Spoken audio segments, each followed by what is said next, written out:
Target may pasa ng House Committee on Ways and Means sa plenaryo ang panukalang magbibigay kay Pangulong Ferdinand R. Marcos Jr. ng kapangyarihan para suspendihin o tapyasan ang excise tax sa langis sa susunod na linggo. Si Vel Custodio sa Sentro ng Balita, live. Jules, minabadali na ng House Committee on Ways and Means ang pagpupulong para sa measures na sa pagbibigay kay Pangulong Ferdinand R. Marcos Jr. ng kapangyarihan para i-implement ang suspensyon o pagtapya sa excise tax sa mga produktong petrolyo. Kasunod ito ng patuloy na pagsirit ng presyo ng produktong petrolyo nang magsara ang Strait of Hormuz. Batay sa inihaing panukalang batas ni House Speaker Faustino Bogie D. III at Majority Leader Sandro Marcos sa House Bill 8292, bibigyan ng kapangyarihan si Pangulong Ferdinand R. Marcos Jr. na pansamantalang suspindihin o bawasan ng excise tax sa mga produktong petrolyo kapag may pambansa o pandaigdigang krisis sa ekonomiya. Maaaring suspindihin o bawasan ng Pangulo ang excise tax ng fuel kapag umabot na sa hindi bababa sa $80 kada bariles ang average na presyo ng Dubai crude oil sa loob ng 3 magkakasunod na buwan o kapag may national emergency o kalamidad na nagdulot ng biglaang pagtaas ng presyo ng fuel sa bansa.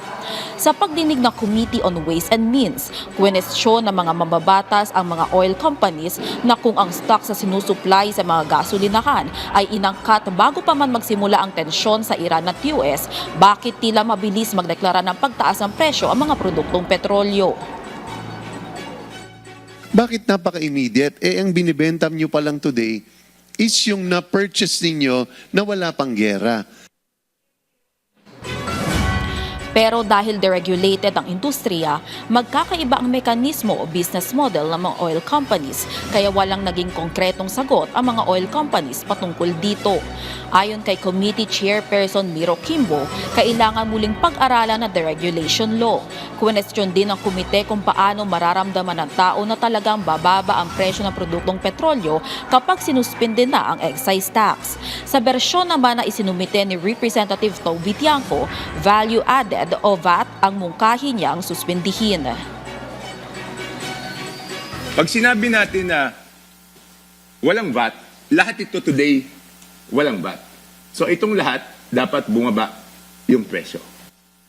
Pag sinabi natin excise tax, sasabihin niya yung ito hindi pa apektado, itong ikakayugan na susunod, yun ang apektado. Paano natin ngayon i-monitor yun? Since we issue acknowledgement letters as to the notices of importation, from there we can see the volume that is coming, as well as if mandated by the law and any orders, we will be directly requiring the oil companies to on a day-to-day volume of their selling, so as we can compare it to the import volume that we have on file, and then as to their distribution side.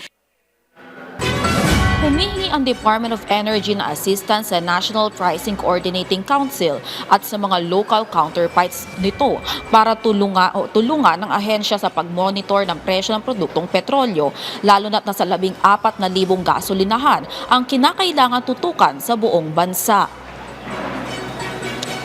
Jules, dahil nga certified as urgent na ito ng Malacanang, target ng komite na maipasa na sa plenaryo ang panukalang batas sa susunod na linggo. Ito ay upang maibsan o mapagdaan kahit papano ang mga pasanin ng mga kababayan natin na umaaray na dahil sa patuloy na pagtaas ng presyo ng produktong petrolyo. Balik sa iyo, Jules.